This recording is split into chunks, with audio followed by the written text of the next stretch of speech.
वहीं केंद्रीय गृह मंत्री अमित शाह जम्मू कश्मीर के दौरे पर थे, जहां उन्होंने पुंछ में गोलीबारी से प्रभावित नागरिकों से मुलाकात की और मृतकों के परिजनों को सरकारी नौकरी के नियुक्ति पत्र बांटे। इस दौरान शाह ने भारी मन से कहा कि मुआवजा और नौकरी से जो नुकसान हुआ उसकी भरपाई नहीं की जा सकती, लेकिन ये देश और एकजुटता और सहानुभूति का देश की ये प्रतीक है। इसके साथ ही उन्होंने इस दौरान पाकिस्तान पर भी जमकर निशाना साधा और साफ स्पष्ट किया कि जो पहलगाम में हुआ उसके बाद भी कश्मीर का विकास न रुकेगा न थमेगा।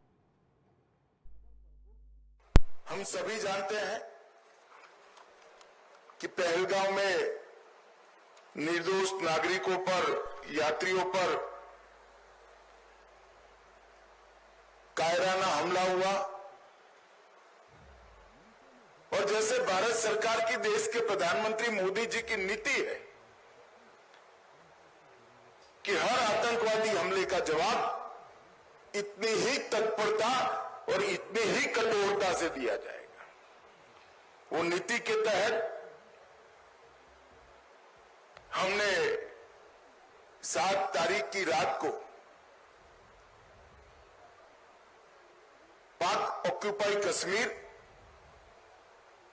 और पाकिस्तान में जो आतंकवादी अड्डे थे उसको ध्वस्त कर दी। पहली बार भारत की सेनाओं ने पाकिस्तान की सीमा के अंदर खड़े हुए आतंकवादी संगठनों के हेडक्वार्टर को ध्वस्त कर दिया। वो हमले में जो हमारे नागरिक हताहत हुए हैं उनके परिजनों को सरकारी नौकरी देने का, उसका अपॉइंटमेंट लेटर देने का एक कार्यक्रम यहां पर आयोजित किया है। हम सब जानते हैं मुआवजा, ये सरकारी नौकरी, इससे आप सबके जीवन में जो क्षति हुई है इसकी परिपूर्ति नहीं हो सकती है, परंतु ये प्रतीक है जम्मू कश्मीर सरकार, भारत सरकार और समग्र देश की जनता की जो भावनाएं आपके साथ जुड़ी है, इसका ये प्रतीक है। समग्र देश इस घटनाक्रम में आपके परिवार की जो क्षति हुई है इसमें आपके साथ, चट्टान के साथ खड़ा है। ये पूरा घटनाक्रम भारत की सुरक्षा नीति को